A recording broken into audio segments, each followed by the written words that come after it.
They always out there hustling. I was like, they was telling me the same thing. It's like I hadn't heard of them until it was on social media. Right. And I'm like, that's crazy. You don't hear about these niggas until they die, man. Yep. That's fucked up. Yep. I know I'm not on, but I don't want to die for a motherfucker to have to hear. They say you nobody to somebody. Gotta kill you. That shit is real. Nobody to somebody to kill. Catch me if you can. Catch me, stars, baby. Lady on the freeway. Catch me if you can. Lady on the freeway. Catch me if you can. Come on, messenger. Lady on the freeway. Catch me if you can. Yeah, stars, nigga. If you wanna roll with me, then here's your chance. The fans question that, got left again. Cause I was on the owl making thousands like dressing it. Your house is great when you got 8 to section and hustling out late. I was just setting the precedent. I can show you how to get papes. Neef the beefcake, that's not Brutus. You ain't the only one who got shooters. I got a Clay Thompson and the cow core of my style's more original. Be a leader, you say pops. Wish you was freer. We land on state prop. Cold sweats, hoping you can make the shake stop. They like Caesars. Who am I to say it's not? And I'm like Caesar. Slide through like swipe visas. When it's beef, growing up, Neef was told. I ran into this brother right here on my way back and forth, picking my girl up to and from work. This man right here defies hustle. When I say it's 90 degree, 100 degree weather and he out there getting them CDs off, he out there getting them fucking CDs off. You know what I'm saying? That's the way it's done. We got a lot of social media. You know, we got a lot of Instagram and fucking SoundCloud and shit like that. But, you know, you ain't gonna find too many people out here passing their shit out personally, hand to hand like that. And I definitely commend them for that. My man's Messenger Neef. Yeah. Tell him who you are, where you from, my dude. Okay. Well, you just gave him a heads up on Messenger Neef. Okay. From L-Town out west. Oh shit, that's my hood. L-Town, where the shell's found. Come close up on a nigga, you can smell crown. Where you from? Shout Where out you to from King. west? The Clan, North Avenue, pretty much all over. Lockwood, Potomac and Lockwood, crazy. All that's where the Four Corner Hustlers be. Yes, sir. I was born and raised Chicago on LeClaire. Grew up on North Avenue in LeClaire. Like, just all out through L-Town, all over, you know. Yeah, but I'm repping L-Town out west all day long, you feel me? So what's your passion for music, man? You know, how you get into the whole hip-hop field? Well, the passion for music came from born and raised, growing up in church, and, you know, hearing that music in church and how, like, organs and pianos, how they have such a melodic sound, always, like, kind of send vibes through my body. Then it was just like one day when I was like a senior in high school, my English teacher told me I was a great writer. And so that always kind of stuck with me as I grew on through life. And so at the point I decided I wanted to be a hip hop artist, I was already a great writer. So writing songs and having people following you and proper grammar and punctuation and all of that and songwriting and speaking was just like natural for me. Okay. So I was like, I might as well use this to my advantage, become a songwriter. Absolutely. It's pretty much public speaking. So there you go right there. It started right there, the love for music. A lot of people don't know that because on the street, I have people write up like, you need God in your life, or is that gospel music? And they don't even really know where my passion for music come from. It's really the gospel side of my family. My mother taking me to revivals with her when I was 11 or 12, composing, arranging songs, all of that stuck with me. Okay. So a lot of people don't know that. So it sounds like you've been doing this for a while.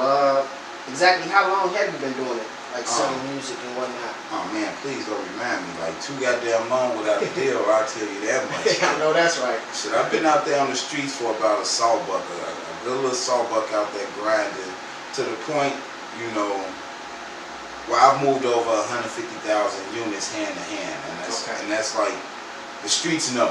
Okay. I don't have to make that number up. The streets can vouch. I'm out there every day, all day, generating good paper.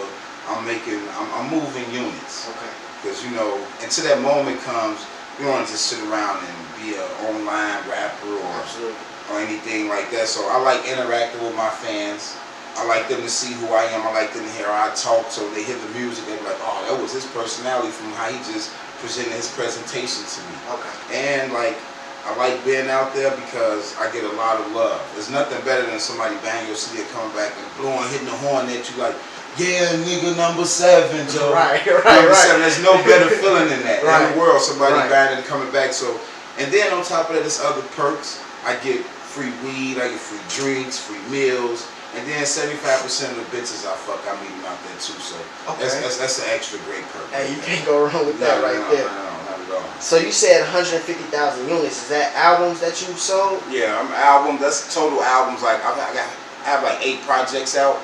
Okay. You know what I'm saying? 8 projects that y'all can find on SoundCloud all over the internet. About 8 projects, and I think through all of those, I moved about 150,000. Okay. So with that being said, what do you think some of the reasons you haven't went mainstream success, especially in Chicago? You know, with getting so many units off.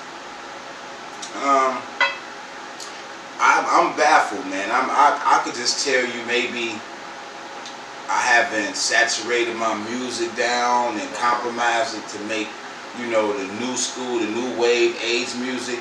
Even though I can adapt to that and make that, I don't really know if that's necessarily because I can do that. I just haven't had the opportunity to put my foot in the door. But I'm gonna tell you what DJ V-Dub told me. He told me, even though he was vouching for my music on Instagram, he loved it. He told me it was a popularity contest. Okay. And I'm like, nigga, you don't know how many people out here know me from seeing me every day. Right. And he gave me some lame brain excuse about this music director don't know who I am. But I'm like, as a DJ, you supposed to vouch for the artist and be like, this the new nigga right here. Right. Let's spin this joint that sound nice. And he told me some guy was about, he used Famous Dex as an example. Word up, Famous Dex. I bumped into him in the street. Okay. He was like, Famous Dex got like 300,000 Instagram followers or something. Okay. I was like, he ain't come in the game with that. Right. It wasn't until y'all played his music on the air, then people started tuning in to see what he was doing and who he is. That's how his followers grew. Right. But if he came in the game with 300,000 followers, he didn't even need a deal because he could have just sold music right off his Instagram. Right. So like, I don't know if this is political. I ran into Ferris, V-Dub. I can't get none of them niggas put my shit in their mix. Okay. None of them. But I hear they mixes they play on the radio. Music don't even be on the level mine is, but I can't get a break. So I don't know. I'm just thinking maybe I did something to somebody a long time ago, and God don't want to, you know, let me get a blessing or something. I don't know. Okay. You tell me. Okay. All right, we have to take a little break. Catch game 2 of the finals. Game 2. Let's go, LBJ. Game 2 of the finals. LeBron James crazy. Let's go. But right there, kick. Right there. He finished that. Are they down? They down 7. Let's go, LB. We're gonna see my boy pull through. Man, you a little bit quiet back there. So, Neef, how come you think you haven't went mainstream success yet, especially as far as Chicago goes? Curry's to the 3. But I don't know, man. I actually been trying to figure that out myself. I've been trying to understand what's, you know, what I've been doing wrong. I see a lot of brothers that pass me up, good ones, bad ones, but much success. I wish all of them the best. But I'm like, I don't know. I just tried to stay an indie artist, so I got some type of control over my music. And I think for me, it's just all about a budget issue, you know. So I'm gonna have my PayPal, my GoFundMe down at the bottom link after this interview. If anybody want to help me get my budget up, so y'all can really hear my music on a mass scale, I really appreciate it. But I think besides that, and like the DJs not really want to give me a shot, I mean, that's all I can say. So, but I'm going to still keep grinding because you don't really measure success by radio and Hollywood and fame on TV, because there's a lot of artists out here that do music that people will never hear about. That's independent artists who making $60,000, $70,000 a year doing shows, selling online music, because you got different outlets for people to sell music. Like, I'll make a good chunk of change off my music in the middle of the street now. If I could get some live shows or some mass scale sales and shit, I could really be doing decent. I wouldn't even have to ever be on the radio or I would like to do some acting though. Do you think a lot of these artists got to where they was at by saturating or changing their music towards what they think is trending? I think a lot of artists do that because everyone makes the same type of music, That's because everybody's afraid to be creative and like actually go off and do something that may be a little bit more heartfelt. And so, and I was telling you earlier, like everybody sounds the same. So that right there, like, adds some type of substance to what I'm saying, like some backbone. Because every song I was in the car with my guy yesterday. He was playing some Latin music. They sound just like some black music. Had a trap beat with an 808 bass drum in that joint, but it was just like Latin music. I was like, man, that's just like it's just crossed over. Everybody does it. Trap beats, want to party, pop pills, drink, and all that shit is cool to party and do all that. But I just can't get with that every song that I hear. Like, it's mind blowing to me. And so I'm not willing to compromise my music and make that shit. Why should people like your music? Because it's about me. It's not made up. It's authentic. When you hear it, and if you know me, you'll be like, yeah, that's Neef. That's his life. That's what he do. And you know, I try to keep my music like some type of truth to it. And that's pretty much it. Like, and besides the beats be banging, nice bass lines, all original beats, nice song structure, good strong hooks.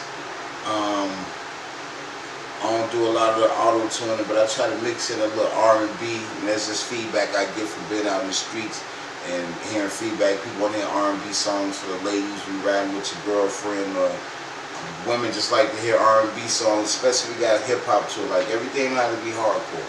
Absolutely. What upcoming projects do you have? Well, I got my joint Postmortem coming out real soon, couple weeks, month. That'll be out, my Postmortem joint. But yeah, that's really one of my best joints. I think I said it about every last one of my projects. So I'll let the fans and the listeners decide that, though. I mean, only keep getting better. Yeah, that's right. Whatever you just said. So you being from Chicago, you know, obviously it's been a severe increase in the murder rate, to the point that we recently, a couple years ago, inherited the name Chirac, hence more murders than the country of Chirac. So what's your insight on that? I don't like how they term and like have named us Chirac. I've never even really used that term myself. Like, I didn't even like the whole Spike Lee idea, him trying to exploit that shit in Chicago, because I'm like, this is not Iraq. I'm like, I don't care what people say. Even though we might have had more murders than them, I'm like, we don't have 6-year-olds walking around on the streets with the fucking AK-47s, bro. Like, people just running all over the streets. Police can barely control them. Chaos, like no law and order. Like, imagine our streets, like the crime rates. Imagine if our streets like that, we had no police. This is not fucking Iraq. People have no clue. Like, so like, no. And then like, it's a bad stigma, because I was down in Miami Beach one day, told a little babe I was from Chicago. She ain't want to talk to me. Damn. Like, she like, you from Chirac? I'm cool. Like, we might die talking to you or something like that. Shit not cool, man. And I'm like, people just like, people don't know how to, like, everybody like so edgy, so quick to kill somebody for something. People don't have respect for people's lives, man. And I ain't no whore ass nigga, I ain't no punk. I know how to, you know what I'm saying, I can defend myself. It's like, my first thing is not like violence, I want to kill somebody. I don't know where people get that idea from, just like, oh, I want to kill them. Like, do you think about what your life is going to be after you kill somebody? Like, you can go to run, you go to prison, like something, but like, there's some aftermath to that. So I'm like, I don't understand why people just go and kill people like that, man. I understand some niggas do some grimy shit, and bitches, and it be worthy of, sometimes people might be willing to take a life, like something like you touch somebody's child, or you murder somebody's mama, something. I don't know what the reason is. Some shit I can almost understand, but I ain't really with it. But I can understand though. I'm just not with all the innocent people getting killed. What do you think it'd take to resolve the murder rate, the violence? Besides Messenger Neef becoming mayor in the city of Chicago, like, all I could do is just pray that we all come together, like, and just take our streets back. because like it's to the point where like when you don't really feel comfortable with your kids going outside playing in front of the house, and like that's just a crazy idea to me, man. Like, because I remember growing up, I couldn't leave off the front porch or in front of the house, so that was the only space I had to play in front of. So imagine if my kids had to stand up to it, like didn't even feel safe sitting on the porch because they had to worry about gunfight every day.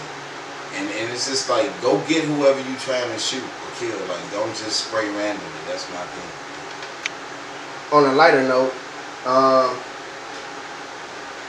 who are some of your favorite artists who you think you would like to do some work with if you had the chance? I like Gucci. I've always been told I was a Chicago Gucci man because I look like that nigga for some reason, but I've never really found him to be that attractive. Not as attractive as I am. But besides Gucci, I like Yo Gotti.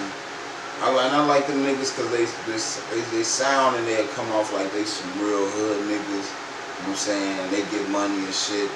I like the type of music they make. I like how they became like independent artists and really dictate all of their business moves. So like any niggas like that in the industry and making some good solid music, I'll fuck with them. If you could date any celebrity, who would it be and why? Man, all them bitches the same to me. You know, they look nice. They just like regular chicks. I'm like, I don't understand people so crazy about them. Like, I see who's some of the hottest babes in the game right now? It's like I see like 10 Beyoncés a day. I see like 13 Cardi B's. Use some names or something, like some hot chicks or something right now. We got all these Rihanna. model babe. Yeah, Rihanna, like she's super decent though. Rihanna She's bad. super decent. Yeah, she bad. She decent as hell. But it's like it's a babe in the hood that you can make like that. Right. You know what I'm saying? That you can take and groom and make like that. Absolutely. And have it become your own. And then, and groom and become how you want it to be. I ain't saying like you gotta control her life or nothing, but I think y'all know what I'm saying though. And I don't really care how much money a woman has. It's like, I just like so many women that look like that. Right. You know what I'm saying? Who probably even have the same type of talents. I don't know, I guess it would be like a money thing while they date each other, some in the industry. Is that what it is? Like a class thing? Like what is popularity? It couldn't be like, right, is that what it is? You get some type of cool points? Yeah. Because I'm like, you can meet them type of same babes anywhere. Absolutely. You can meet them anywhere, so. Yeah. It don't really fascinate me because even though I'm not I've had the best of the best and the worst of the worst, so. We in a big city, man. It's a lot of them. Right, we're in a real big city. It's a million chicks. Definitely. Where can we find your music? Well, you can always put my joint in on Apple or iTunes. But Apple or iTunes, it's the same thing, right? Yeah. Yes. Yeah, it is. Spotify, Pandora, SoundCloud, anything on there, you just put in, type in Messenger Neef. You can actually go to messengerneef.com, and for you non-spellers, that's messengerneef.com. Like all of my albums are on there. Keep up with my show dates, any videos, photos, it's any new news, anything. Actually, y'all can join my email club and get any newsletter, any updates, any new music coming out going on. So make sure y'all join my email club too. Okay. Nowadays everybody's social media freaks. Everybody got a fucking Twitter, Instagram. So where can we catch you at on social media? Man, everything is Messenger Neef. Okay. Like everything. Instagram, Messenger Neef. Twitter, Messenger Neef1. Facebook, Messenger Neef. Snapchat, Messenger Neef, all of that shit. Everything is Messenger Neef. It'll just pop up. You type it in. Alright. Yeah. Alright, bet. Alright, man. So, yeah, it's definitely been good talking to you. Like I say, this man is hard working. I've been waiting to get a chance to pick his brain and see where he was coming from. When I first pulled up on him, I could tell that he had a little different approach to him. So take it easy out here in these streets, man. Keep working hard. We're gonna catch up with you. Better don't appreciate the love, man. Yes, sir. Be good out there, man.